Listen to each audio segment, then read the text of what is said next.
dosen tetap pada program studi S1 Teknologi Pangan, Fakultas Teknologi Pertanian atau FATEKPER di Universitas Al-Ghifari atau Unfarid. Video ini saya buat sebagai bagian dari pemenuhan syarat sertifikasi dosen di gelombang 1 pada tahun 2025, khususnya dalam penyusunan pernyataan diri dosen dalam unjuk kerja Tridharma Perguruan Tinggi atau disingkat PDD UKT PT. Pada kesempatan ini saya akan memaparkan salah satu mata kuliah yang saya ampu, yaitu Bioteknologi Pangan. Mata kuliah ini memiliki bobot 2 SKS dan merupakan mata kuliah wajib bagi mahasiswa semester 6. Lanjut ke deskripsi mata kuliah.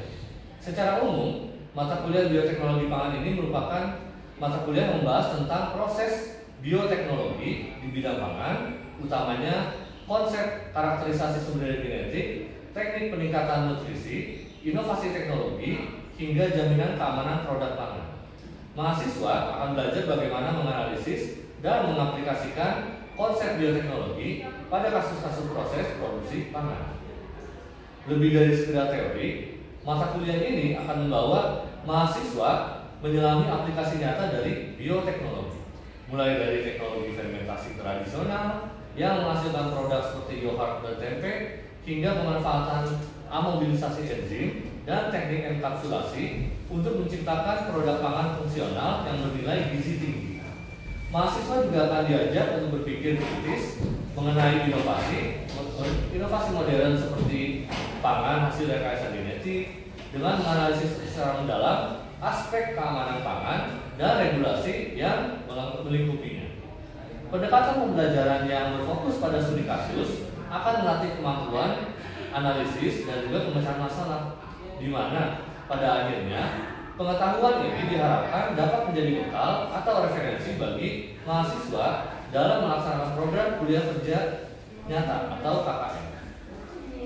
Adapun capaian pembelajaran lulusan atau CPL yang dibebankan pada mata kuliah ini adalah yang pertama, sikap atau S5, yaitu mempunyai kemampuan yang cerdas, ulet, dinamis, motivasi tinggi, bertanggung jawab, kooperatif, introspeksi diri, dan visioner. Yang kedua adalah pengetahuan dengan kode P4, yaitu menguasai keahlian pendukung atau soft skill untuk menunjang keahlian utamanya, seperti misalnya keahlian pengolahan data, keamanan pangan, yaitu dalam hal ini ISO 22000, SNI, HACCP, GMP, dan GLP, lalu juga sistem jaminan halal, kewirausahaan, dan lain sebagainya. Berikutnya adalah keterampilan umum dengan kode KU7, mampu merancang proses pengolahan pangan dan mengevaluasi unit operasi pengolahan pangan. Yang terakhir adalah keterampilan khusus dengan kode KK6, yaitu terampil dalam proses pemisahan, pemurnian, dan isolasi komponen bahan pangan, khususnya komponen bioaktif pangan. Sementara itu, capaian pembelajaran mata kuliah atau CMK, CPMK yang diharapkan adalah mahasiswa mampu. Yang pertama, CPMK 1, mahasiswa mampu mengetahui berbagai teknik dalam bioteknologi pangan. CPMK 2, mahasiswa mampu memahami tujuan dan manfaat bioteknologi, khususnya pada pembelajaran di program studi teknologi pangan.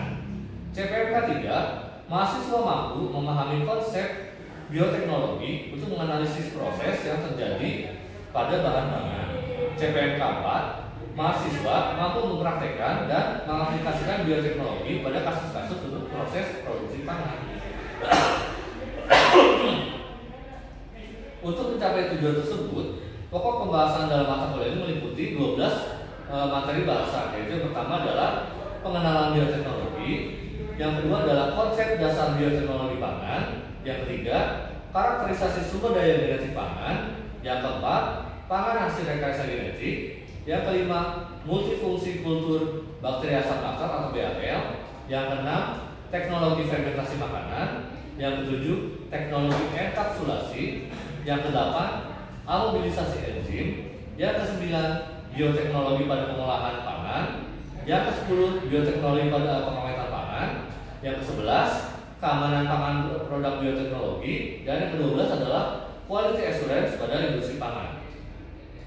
Baik, berikutnya saya masuk ke metode pembelajaran. Metode pembelajaran yang saya gunakan dalam kuliah ini adalah ceramah interaktif, diskusi kelompok, dan studi kasus atau case based learning untuk menciptakan suasana belajar yang aktif dan juga partisipatif dari para mahasiswanya. Lalu untuk referensi utama yang digunakan dalam perkuliahan ini adalah buku Bioteknologi in Functional Foods dan Nutraceutical karya D. Baruchi, serta didukung oleh referensi lainnya seperti buku teks lain yang relevan, jurnal ilmiah, dan juga prosedur.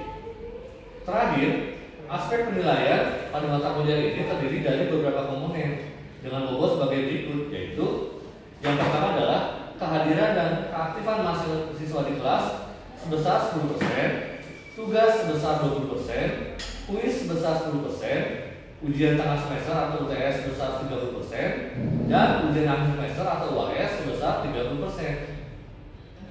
Oke, itu mungkin sekilas mengenai profil saya dan juga mata kuliah yang akan saya buat video pembelajarannya. Untuk selanjutnya, mari kita simak bersama cuplikan proses pembelajaran pada mata kuliah Bioteknologi Pangan ini. Oke, bismillahirrahmanirrahim. Assalamualaikum warahmatullahi wabarakatuh. Waalaikumsalam warahmatullahi wabarakatuh. Oke, selamat pagi anak-anak. Baik. Jadi di kesempatan kali ini yaitu mata kuliah Bioteknologi Pangan. Pertemuan ke-9 ini saya akan menjelaskan mengenai teknologi fermentasi pangan. Jadi ini merupakan materi lanjutan dari yang sebelumnya di awal-awal saya menjelaskan tentang fermentasi secara umum. Jadi untuk kali ini di pertemuan 9 ini saya akan fokus ke teknologinya. Jadi kalau sebelumnya saya menjelaskan fermentasi secara garis besar, di sini saya akan plus menjelaskan teknologinya. Jadi apa sih aplikasi teknologi dari fermentasi ini? Saya akan mulai dari ini adalah tujuan pembelajaran kita, di mana yang pertama adalah supaya kalian semua bisa menjelaskan definisi, prinsip, dan manfaat teknologi fermentasi pangan. Lalu yang kedua, supaya kalian bisa membedakan jenis-jenis fermentasi berdasarkan mikroba dan juga produknya seperti apa. Yang ketiga, itu supaya kalian bisa menganalisis faktor-faktor kunci atau key factor yang mengontrol keberhasilan terutama di dalam proses fermentasi itu sendiri. Dan yang terakhir, agar kalian bisa menerapkan konsep fermentasi untuk memecahkan studi kasus pada produk pangan. Oke, jadi 4 tujuan pembelajarannya untuk materi kali ini. Next adalah saya review sedikit, bisa pada lupa, kalau kalian lupa ya, definisi fermentasi. Apa itu fermentasi? Jadi ini bisa dilihat gambar apa? Tape ya. Jadi tape ini seperti yang kalian tahu itu adalah produk hasil fermentasi, di mana by definition fermentasi adalah proses yang memanfaatkan mikroba untuk menghasilkan metabolit primer dan metabolit sekunder dalam suatu lingkungan yang dikendalikan. Jadi kuncinya adalah dikendalikan ini, di mana fermentasi ini merupakan proses pengubahan bahan organik menjadi bentuk lain yang lebih berguna dengan bantuan mikroorganisme secara terkontrol. Jadi key poinnya adalah terkontrol ini atau dikendalikan ini, di mana mikroorganisme yang terlibatnya itu bisa berupa bakteri, protozoa, jamur atau kapang, ya atau fungi, daragi atau hias juga bisa. Dan contohnya ya seperti ini tadi tape, lalu tempe, kecap, oncom, roti, brem, keju dan yogurt. Jadi banyak sekali ya untuk contohnya di fermentasi ini. Next adalah, nah ini adalah jenis fermentasi umum, ada 2. Yang pertama adalah fermentasi alkohol, yang kedua adalah fermentasi asam laktat.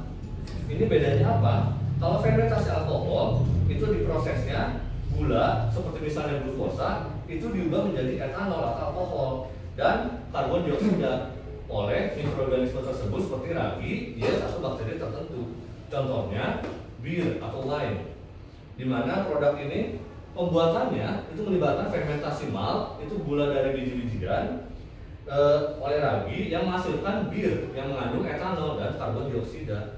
Jadi hasil akhir dari fermentasi alkohol ini adalah etanol dan karbon dioksida. Kalau yang asam laktat, ini prosesnya beda, di mana gula seperti glukosa itu diubah menjadi asam laktat. Jadi bukan etanol, tapi ke asam laktat. Sama oleh mikroorganisme juga, seperti contohnya bakteri asam laktat atau BAL.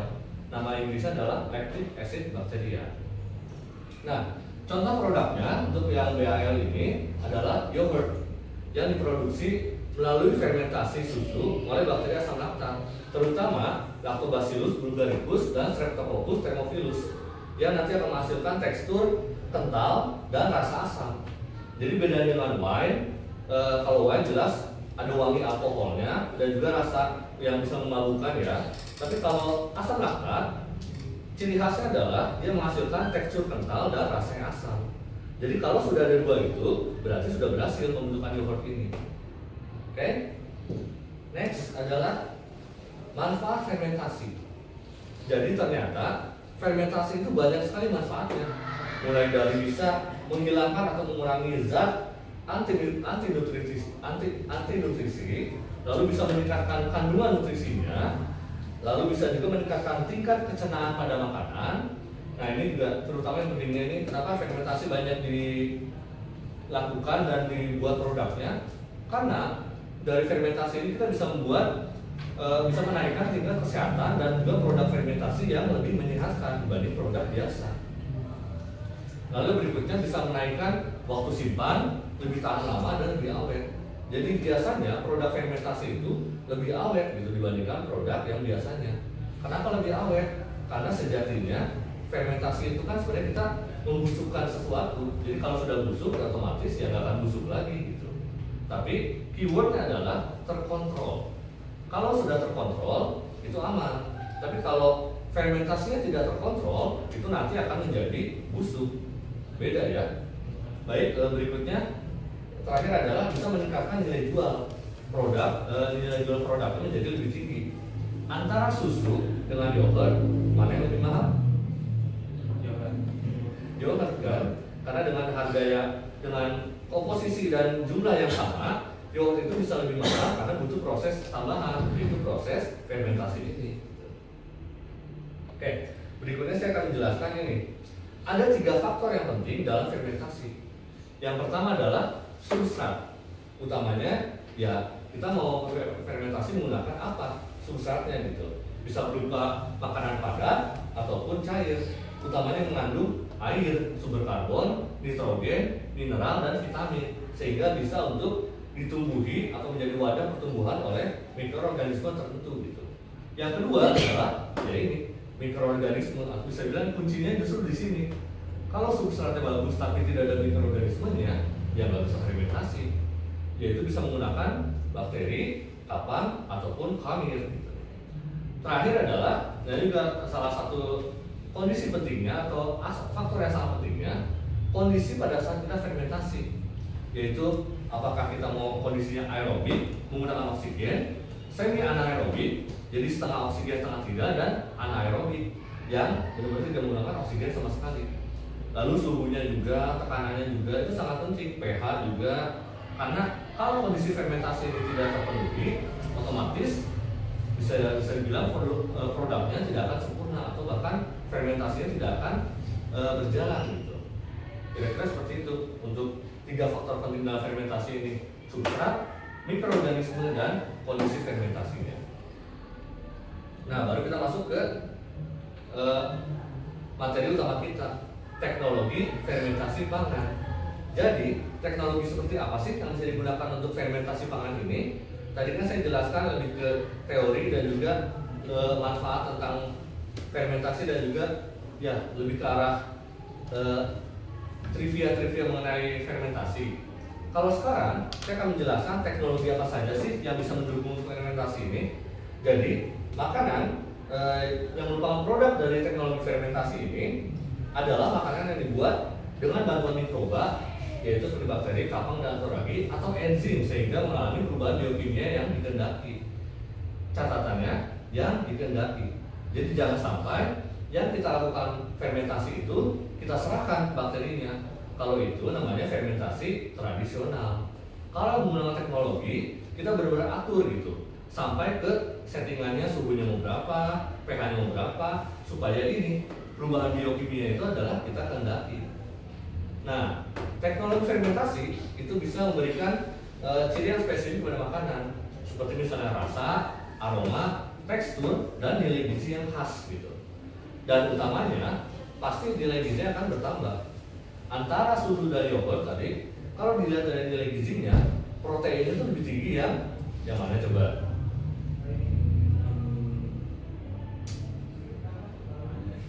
Yogurt dong. Karena kalau susu itu di proses lebih lanjut dengan fermentasi, itu nilai gizinya dia akan meningkat drastis sampai 180% dibandingkan susu biasa gitu. Makanya harganya lebih mahal juga. Itu kenapa juga teknologi fermentasi ini sangat penting dan merupakan teknologi salah satu teknologi yang masih hot gitu dibicarakan di penelitian saat ini dan juga masih banyak dilakukan gitu. Nah, proses fermentasi ini juga salah satu keunggulannya, dia itu perlu energinya jauh lebih rendah dibandingkan dengan metode pengawetan lain seperti pengalengan atau pengeringan yang membutuhkan panas tinggi. Kalau menggunakan fermentasi, kita bisa mengawetkan bahan, terutama bahan pangan, itu lebih cost-nya itu lebih rendah dibandingkan metode pengawetan lain. Itulah kenapa proses fermentasi juga salah satu proses yang dijadikan andalan dalam pengawetan makanan. Nah, contoh utamanya adalah menggunakan bioreaktor atau reaktor biokimia. Ini contohnya dari BPPT ya, Badan Pengelolaan dan Peningkatan Bioteknologi Industri di Pusat Teknologi Bioindustri, di mana untuk fermentasi ternyata ada beberapa hal yang harus disiapkan dulu. Jadi kalau tadi saya jelaskan 3 faktor, ini mirip-mirip. Yang pertama kita butuh medianya dulu yang sudah disterilisasi. Jadi medianya untuk apa? Untuk tempat nanti si mikroorganisme. Jadi mikroorganismenya pun harus benar-benar dipilih yang sesuai supaya dia bisa memberikan hasil yang diharapkan. Dan terakhir, kondisi bioreaktor itu dalam keadaan steril dari kontaminan. Kenapa harus steril dari kontaminan? Karena mikroorganisme ini termasuk yang sensitif, baik itu terhadap situasi atau kondisi di luar maupun di dalam. Jadi kalau ada sedikit saja kontaminan, bisa jadi mikroorganisme ini dia akan rusak. Kalau rusak bagaimana? Ya udah wassalam, tidak akan terjadi fermentasi. Berikutnya sebelah sana adalah, untuk saya dari sini ya, itu adalah faktor-faktor yang penting yang harus diperhatikan dalam penggunaan bioreaktor. Jadi ternyata kalau tadi saya bilang ada 3 faktor kuncinya dalam fermentasi ini, ternyata untuk bioreaktor itu ada beberapa atau ternyata banyak faktor-faktornya yang harus diperhatikan juga, seperti pH kulturnya. Jadi benar-benar mesti dijaga dalam bioreaktor ini supaya si pH-nya itu stabil. Jangan sampai dia terlalu tinggi, jangan sampai dia terlalu rendah. Kenapa seperti itu? Karena kalau terlalu tinggi atau rendah, mikroorganisme ini kemungkinan akan mati. Saking sensitif seperti itu. Lalu suhunya, suhu termasuk yang faktor utama tadi. Kalau suhu terlalu panas, ya ini juga bakal mati. Kalau suhu terlalu dingin, bagaimana? Apakah jadi semakin bagus? Tidak. Kalau suhunya terlalu dingin, justru dia malah beku kan? Kalau beku dia akan masuk kondisi dorman atau kondisi tidur gitu. Jadi dia nggak mati. Kalau panas kan dia akan mati tuh. Kalau dingin dia nggak mati, tapi dia akan semacam hibernasi sehingga dia tidak akan melakukan fermentasi. Makanya suhu juga harus diperhatikan di sini. Berikutnya, kalau menggunakan reaktor kita harus memperhatikan juga laju pengadukannya supaya apa? Si mediumnya ini homogen. Homogen itu apa? Supaya dia tidak terjadi pencampuran 2 fasa gitu. Supaya 1 fasa saja dalam bioreaktor ini. Lalu durasinya ini juga penting. Jangan sampai terlalu panjang, jangan sampai terlalu pendek. Karena kalau terlalu panjang ini juga salah satu mungkin yang perlu diingat juga. Kalau misalnya durasi kita ingin bikin etanol, tapi kalau terlalu lama durasinya, etanolnya itu bisa langsung ke asam laktat. Jadi etanol itu habis bereaksi menjadi asam laktat atau senyawa lain yang setelah etanol tersebut. Jadi fermentasinya benar menjadi etanol, tapi setelah etanol karena masih lanjut juga durasi masih terus, dia etanol ini akan bereaksi lagi. Gitu. Karena itu durasi juga salah satu faktor yang sangat penting. Dan terakhir adalah aerasi kulturnya, terutama kalau kita reaksinya itu menggunakan reaksi aerob, butuh oksigen. Jadi bakteri ada yang tipenya aerob butuh oksigen, ada yang anaerob tidak perlu oksigen. Kalau yang aerob, aerasinya itu atau sirkulasi udaranya itu sangat penting. Jangan sampai karena tidak ada udara, bakterinya mati. Jadi intinya faktor-faktor ini perlu kita jaga supaya bakterinya itu nggak mati. karena sangat sensitif sekali gitu. Beda dengan fermentasi secara tradisional, di mana ya kalau kita misalnya bikin tempe aja, kan kita tinggal masukin ragi, lalu tinggal didiamkan saja, biarkan bakteri bekerja, udah selesai kan. Tapi kalau ini enggak, supaya mencapai hasil maksimal, faktor-faktor ini mesti disetting sedemikian rupa supaya dapat mencapai hasil yang diharapkan. Kira-kira seperti itu. Oke. Terakhir saya akan bahas mengenai apa sih kaitannya teknologi fermentasi ini dan keamanan pangan atau food safety. Jadi ternyata fermentasi ini sangat berkaitan dengan food safety, karena fermentasi itu bisa meningkatkan keamanan pangan dengan cara menurunkan pH dengan produksi asam organik seperti contohnya asam laktat atau asetat, sehingga dia itu bisa menghambat pertumbuhan bakteri patogen, contohnya salmonella dan listeria. Salmonella tahu itu membuat penyakit apa? Salmonella tipes, betul. Jadi dengan ada fermentasi ini, dia bisa menghambat pertumbuhan bakteri-bakteri jahat yang bisa menyebabkan penyakit. Contohnya adalah salmonella dan listeria ini. Kalau listeria lebih ke penyakit pencernaan, itu juga bisa dicegah dengan makanan fermentasi ini. Makanya kenapa lebih sehat? Karena si bakteri jahatnya itu bisa dihambat pertumbuhannya oleh si produk hasil fermentasi ini. Kira-kira seperti itu. Nah, yang kedua, mikroorganisme yang fermentatif juga bisa menghasilkan senyawa antimikroba. Contohnya bakteriosin, yang bisa secara langsung itu dia bisa menekan mikroba berbahaya, sehingga fermentasi ini menjadi metode alami pengawetan dan pengendalian kontaminasi pangan. Jadi yang saya bilang tadi, dia bisa membuat bahan pangan itu lebih awet dibandingkan normal karena adanya bakteriosin ini yang bisa menekan si mikroba berbahaya, terutama yang menimbulkan penyakit ataupun yang bisa menimbulkan busuk. Jadi dia bisa mengurangi atau memperlambat pembusukan bahan pangannya itu dengan adanya bakteriosin ini. Oke, saya sudah cukup panjang lebar. Kita break dulu. Ada yang ingin tanyakan? Silakan. Mbak, saya Baik, silakan perkenalan dulu dan berdiri. Assalamualaikum warahmatullahi wabarakatuh. Waalaikumsalam warahmatullahi wabarakatuh. Izin memperkenalkan diri, nama saya Nugi Firmansyah dari Prodi Teknologi Pangan semester 6. Izin bertanya Pak, tadi yang pembahasan tentang fermentasi, saya masih ada sedikit bingung tentang perbedaan antara fermentasi dan pembusukan. Bukankah fermentasi dan pembusukan itu keduanya sama-sama melibatkan mikroorganisme gitu? Baik, terima kasih banyak Nugi. Betul.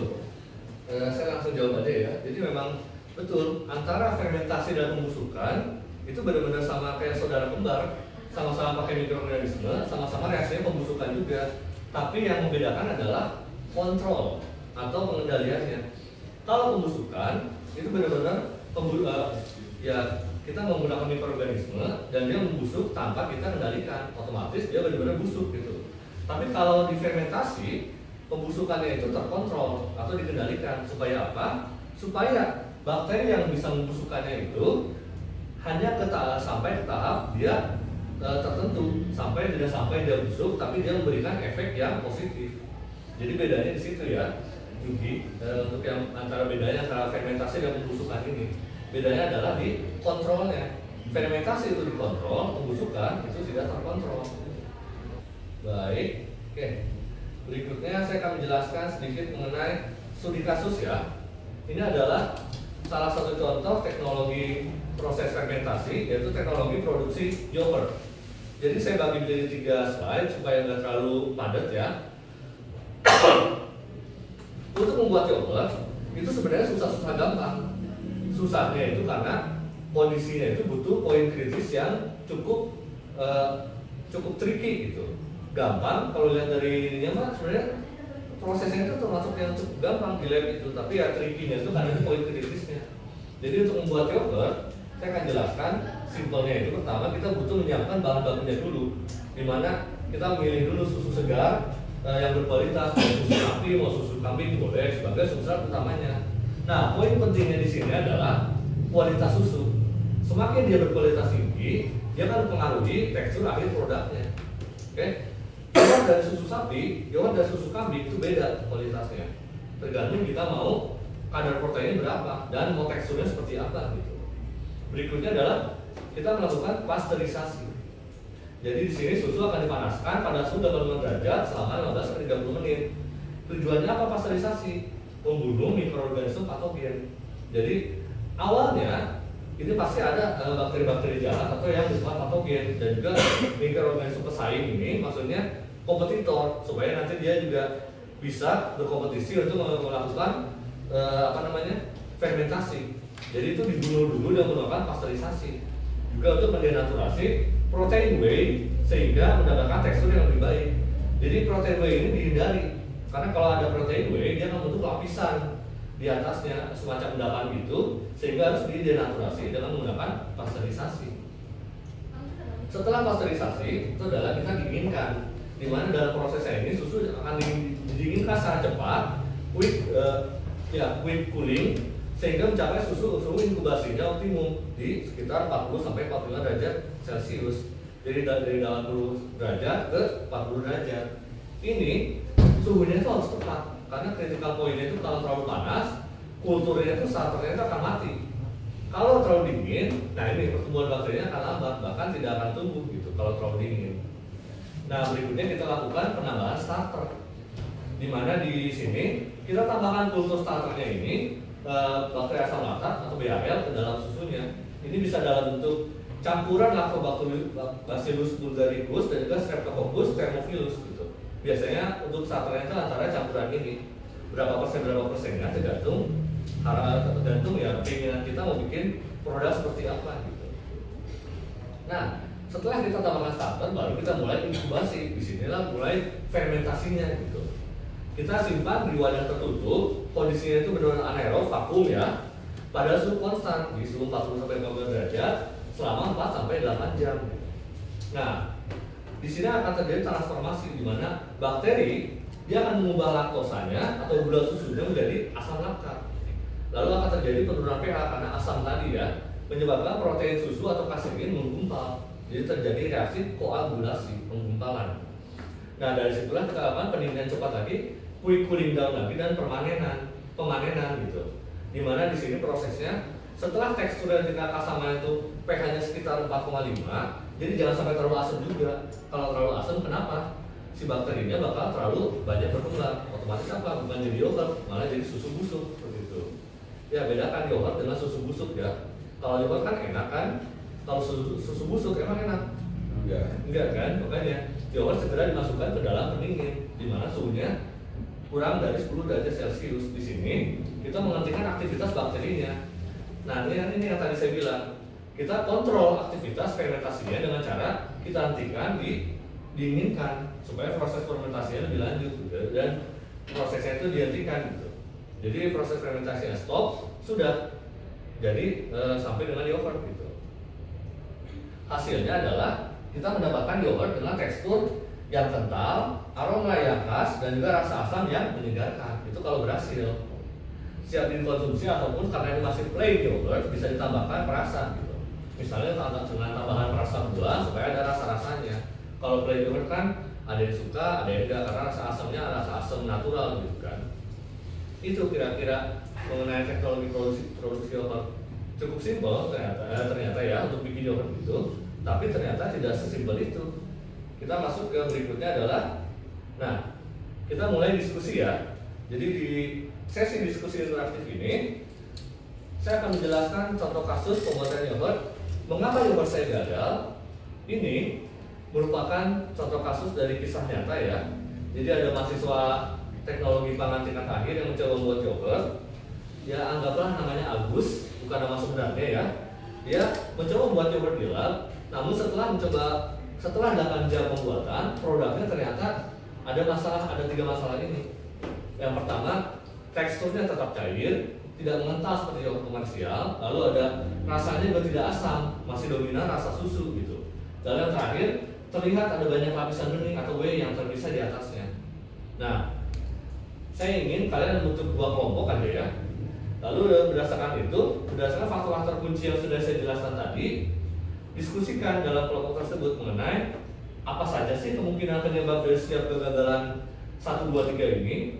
Yang kedua, solusi apa yang bisa kita berikan untuk perbaikan pada produksi selanjutnya. Oke, itu saya berikan waktu sekitar 10 menit untuk diskusi. Oke, dimulai dari sekarang. Oke, sudah 10 menit ya. Saatnya kalian presentasikan hasil diskusi kalian. Baik, yang kelompok 1 dulu silakan. Siapa presentasi? Baik, silakan berdiri. Perkenalkan dulu saja. Bismillahirrahmanirrahim. Assalamualaikum warahmatullahi wabarakatuh. Waalaikumsalam warahmatullahi wabarakatuh. Saya Alex Alfarsi, perwakilan dari kelompok 1. Setelah tadi studi kasus yang disajikan, kami melihat ada 3 kemungkinan penyebab utama mengapa masalah tekstur cair dan rasa tidak asam pada yogurt. Yang pertama yakni ada suhu inkubasi. Kemungkinan suhu tidak berada di rentang optimal, bisa jadi terlalu rendah sehingga bakteri tidak aktif, atau terlalu tinggi sehingga bakteri mati sebelum sempat bekerja mengubah gula menjadi asam laktat.